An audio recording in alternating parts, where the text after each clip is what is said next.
ಸ್ನೇಹಿತರೆ ನಮಸ್ಕಾರ. ನಾನು ರವೀಂದ್ರ ಜೋಶಿ.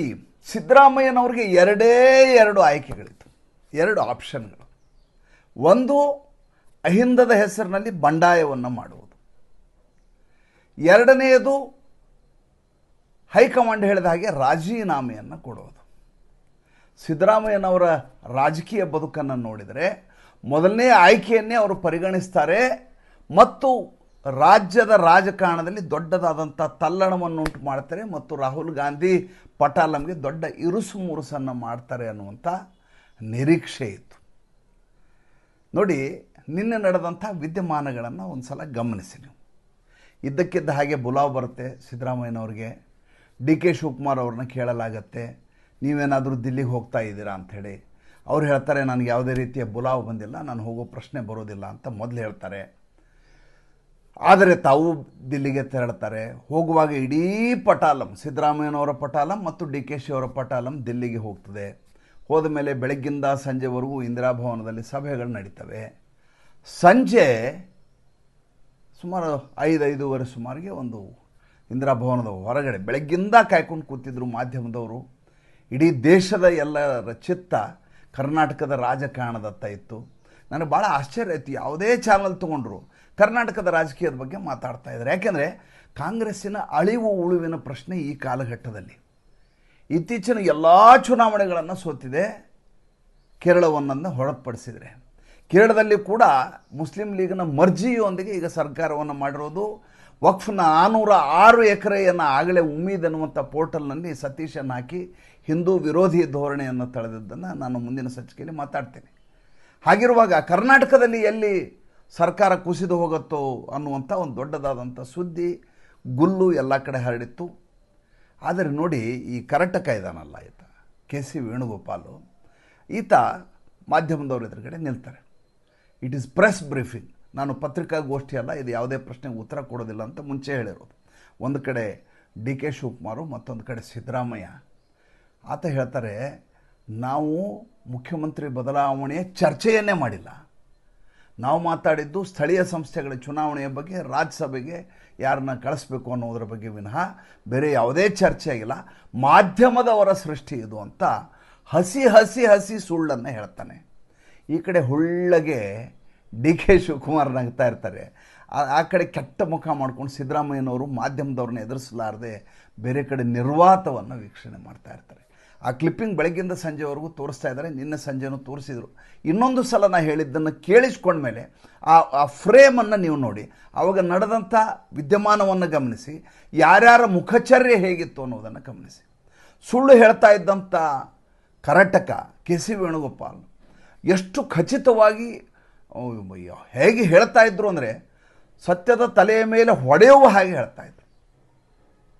ಒಳಗಡೆ ನಡೆದದ್ದೇನು ಅಂತ ಭಾಳಷ್ಟು ಜನರಿಗೆ ಆಗಲೇ ಅರ್ಥ ಆಗಿತ್ತು. ಕೇವಲ ಇದು ರಾಜ್ಯಸಭಾ ಚುನಾವಣೆಗಲ್ಲ, ಸ್ಥಳೀಯ ಸಂಸ್ಥೆ ಚುನಾವಣೆಗಲ್ಲ, ಭಾಳ ದೊಡ್ಡ ಮಟ್ಟದ ಬೆಳವಣಿಗೆ ಆಗ್ತಾ ಇದೆ. ಇಲ್ಲದೆ ಹೋದ್ರಿಗೆ ಅಲ್ಲೋಲ ಕಲ್ಲೋಲ ಆಗಿಬಿಡುತ್ತೆ ಕರ್ನಾಟಕದಲ್ಲಿ ಅನ್ನುವಂಥ ಒಂದು ವಾತಾವರಣ ಸೃಷ್ಟಿಯಾದ ಸಂದರ್ಭದಲ್ಲಿ ಎಲ್ರಿಗೂ ಗೊತ್ತು.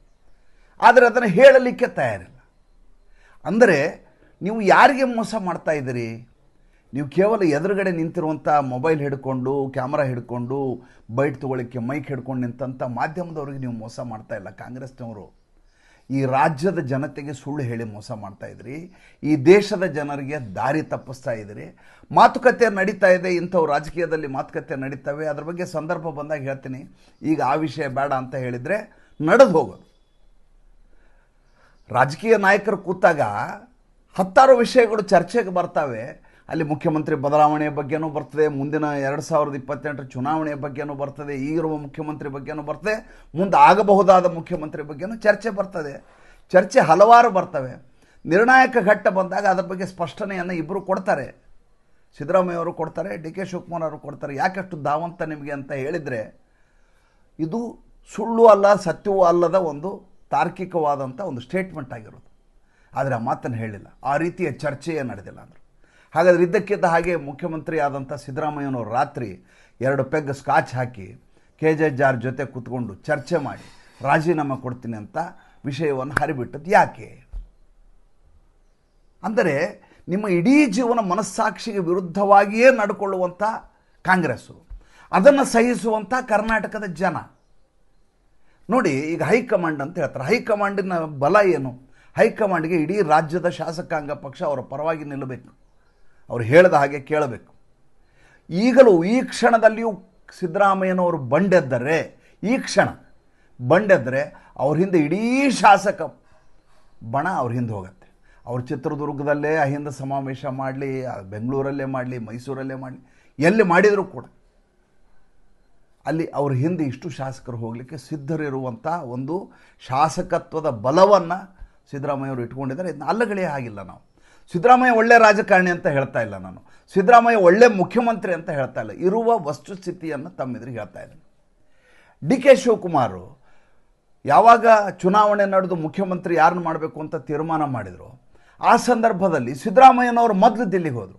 ಡಿ ಕೆ ಶಿವಕುಮಾರ್ ಯಾಕೆ 2 ದಿವಸ ಬಿಟ್ಟು ಹೋದರು, 1 ದಿವಸ ಬಿಟ್ಟು? ಕೇಳಿದರೆ ಏನಂದರು, ನನಗೆ ಯಾಕೋ ಹೊಟ್ಟೆ ನೋಯ್ತಾ ಇದೆ, ಹೋಗಲ್ಲ. ಯಾಕೆ ಅಂದರೆ ಈತನ ದಬಾವಣೆ, ಈತನ ಮಾತಿನ ಶೈಲಿ, ವಿಶ್ವಾಸಕ್ಕೆ ತೆಗೆದುಕೊಳ್ಳಾರ್ದಂಥ ಈತನ ಮನೋಭಾವ, ದುರಹಂಕಾರ, ಇವೆಲ್ಲ ಶಾಸಕರನ್ನ ಮನವೊಲಿಕೆಯಲ್ಲಿ ಆತ ವಿಫಲ. ಚುನಾವಣೆ ಗೆದ್ದಿರ್ಬೋದು, ನೀವು ಗ್ಯಾರಂಟಿ ಹೇಳಿದ್ರಿ, ದುಡ್ಡು ಚೆಲ್ಲಿದ್ರಿ, ಅದ್ಭುತವಾಗಿ ಜಾಹೀರಾತು ಕ್ಯಾಂಪೇನ್ ಮಾಡಿದ್ರಿ. ಅಷ್ಟೊತ್ತಿಗೆ ಭಾರತೀಯ ಜನತಾ ಪಾರ್ಟಿಯ ಭ್ರಷ್ಟಾಚಾರ ದುರಾಡಳಿತದಿಂದ ಜನ ಕಂಗೆಟ್ಟು ಹೋಗಿದ್ದರು. ಅವ್ರಿಗೆ ಆಲ್ಟರ್ನೇಟಿವ್ ಬೇಕಾಗಿತ್ತು. ಕೂಡುಗಣ್ಣಿನಲ್ಲಿ ಮೇಳಗಣ್ಣು ಶ್ರೇಷ್ಠ ಅಂತೇಳಿ ನಿಮಗೆ ಆಯ್ಕೆ ಮಾಡಿದರು.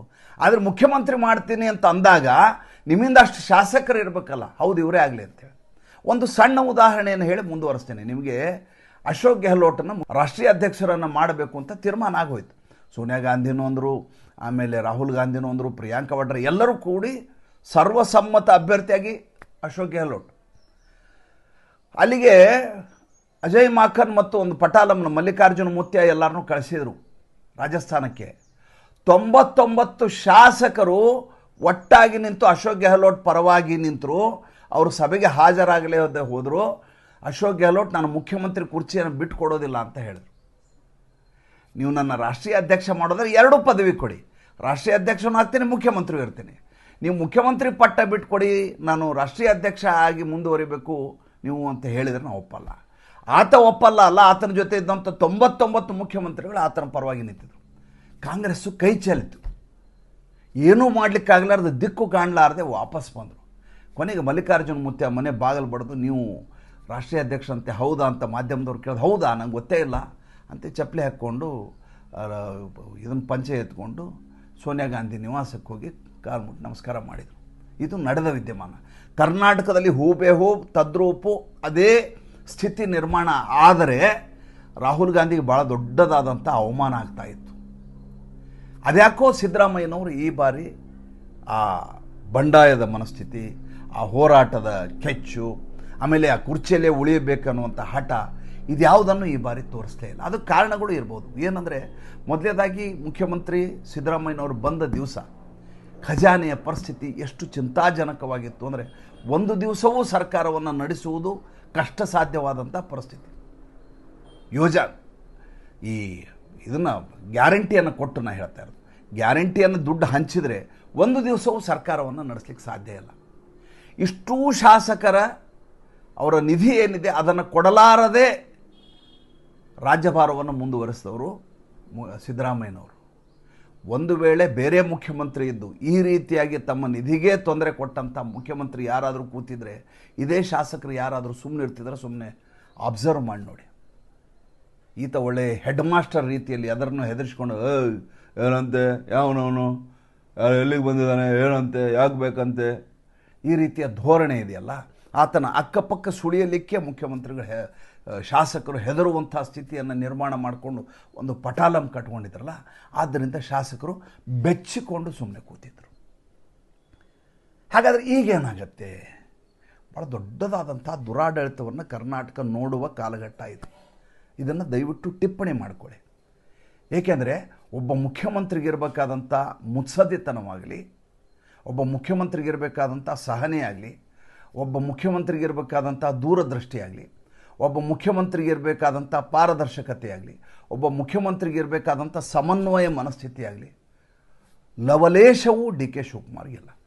ಆತನ ನಡೆಯನ್ನು ಇಷ್ಟು ವರ್ಷದ ನೋಡ್ಕೊಂಬನ್ನಿ ನೀವು, ಆತನ ನಡೆಯನ್ನು ನೋಡ್ಕೊಂಬನ್ನಿ, ನಾವು ನಿಮ್ಗೆ ಅರ್ಥ ಆಗತ್ತೆ. ಸರ್ವ ಜನಾಂಗಗಳ ಶಾಂತಿಯ ತೋಟ ಅಂತ ಹೇಳೋದನ್ನು ಬಿಟ್ಟರೆ, ಬುದ್ಧ ಬಸವ ಅಂಬೇಡ್ಕರ್ ಅಂತ ಹೇಳೋದನ್ನು ಬಿಟ್ಟರೆ ಆತ ಮತ್ತೊಂದನ್ನು ಮಾತನಾಡಲಾರ. ಬೊಕ್ಕಸಕ್ಕೆ ದುಡ್ಡನ್ನು ಹೇಗೆ ತರಬೇಕು ಅನ್ನುವುದನ್ನು ನೋಡುವುದನ್ನು ಬಿಟ್ಟರೆ ಬೇರೆ ಏನನ್ನೂ ಈತ ಮಾಡಲಾರ.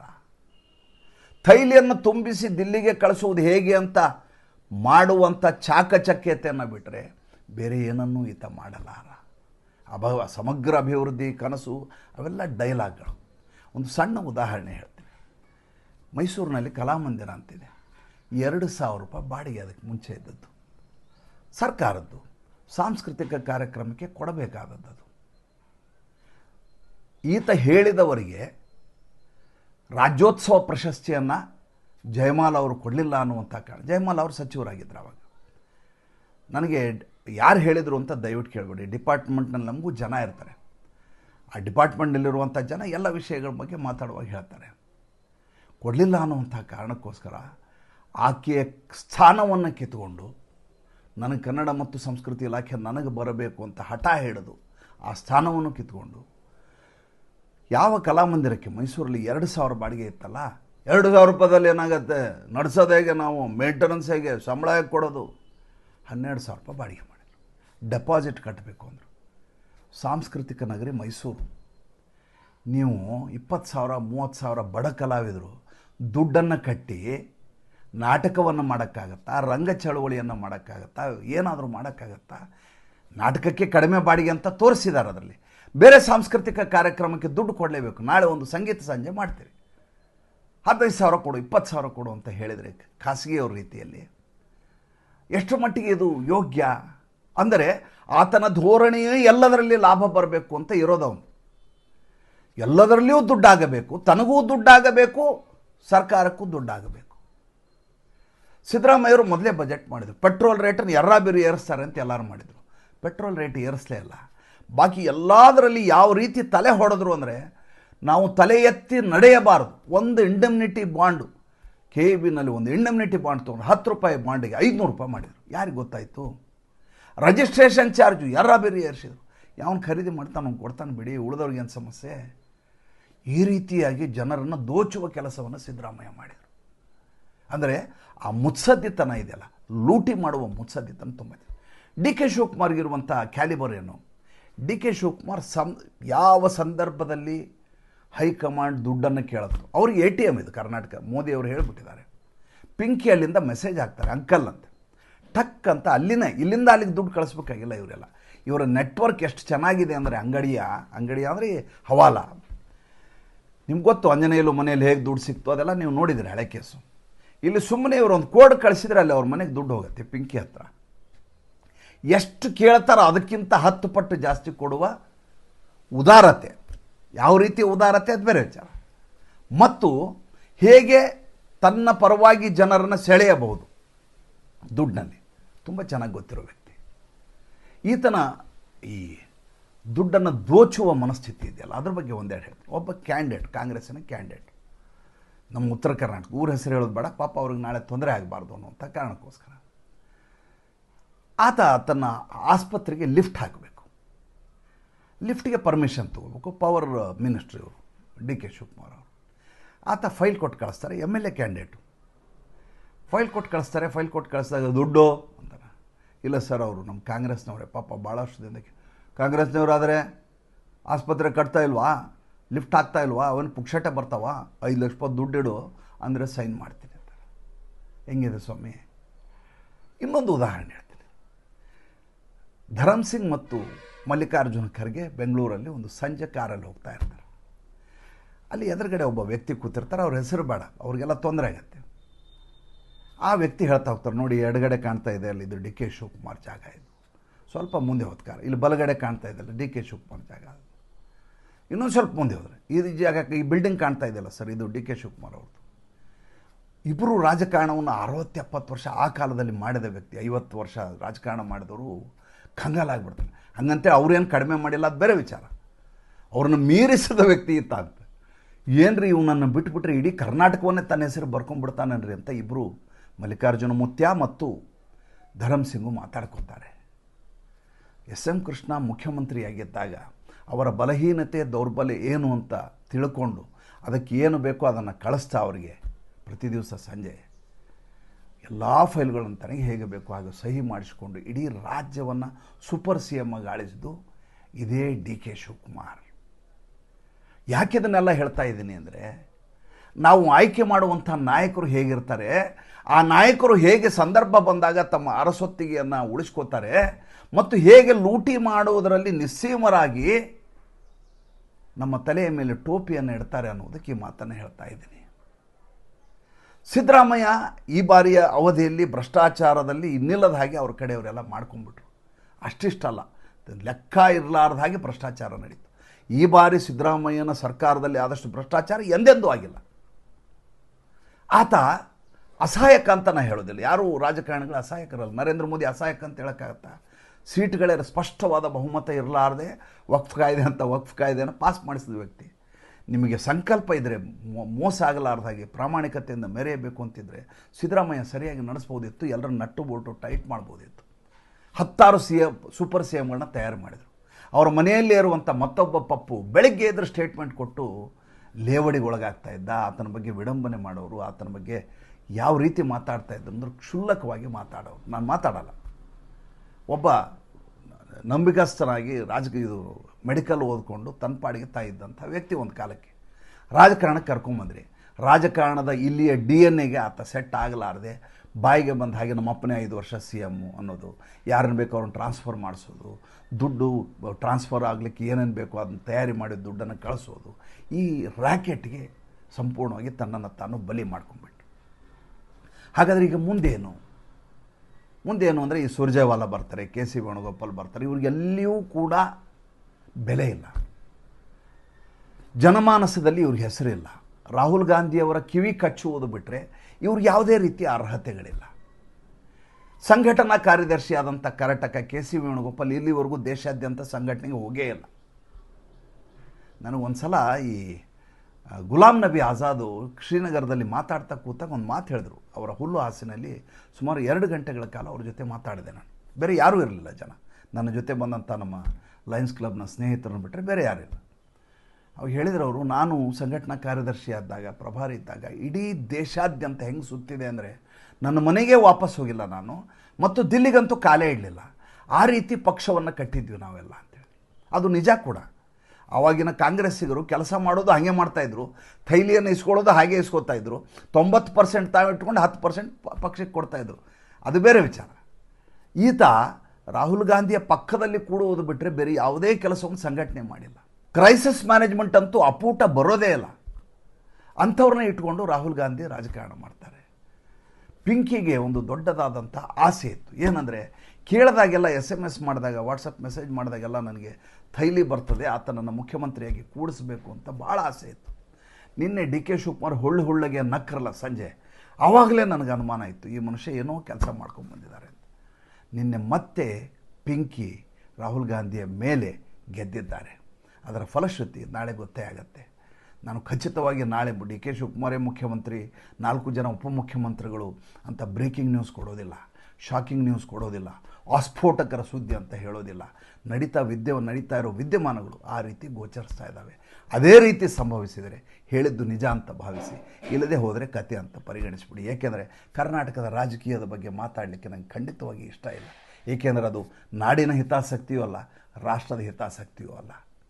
ಅದೇ ಪಶ್ಚಿಮ ಬಂಗಾಳದ ಬಗ್ಗೆ ಮಾತಾಡಿದರೆ, ಉತ್ತರ ಪ್ರದೇಶದ ಬಗ್ಗೆ ಮಾತಾಡಿದರೆ, ಅಸ್ಸಾಂ ಬಗ್ಗೆ ಮಾತಾಡಿದರೆ, ಈ ದೇಶ ವಿರೋಧಿಗಳು ಹೇಗೆ ಕೆಲಸ ಮಾಡ್ತಾಯಿದ್ದಾರೆ, ಅದ್ರ ವಿರುದ್ಧ ಆಡಳಿತ ಯಂತ್ರ ಹೇಗೆ ಕ್ರಮ ಕೈಗೊಳ್ತಾ ಇದೆ ಅಂತ ಹೇಳುವಾಗ ಒಂದು ಪುಳಕ ಆಗತ್ತೆ, ರೋಮಾಂಚನ ಆಗತ್ತೆ, ಸಾರ್ಥಕ್ಯ ಆಗತ್ತೆ.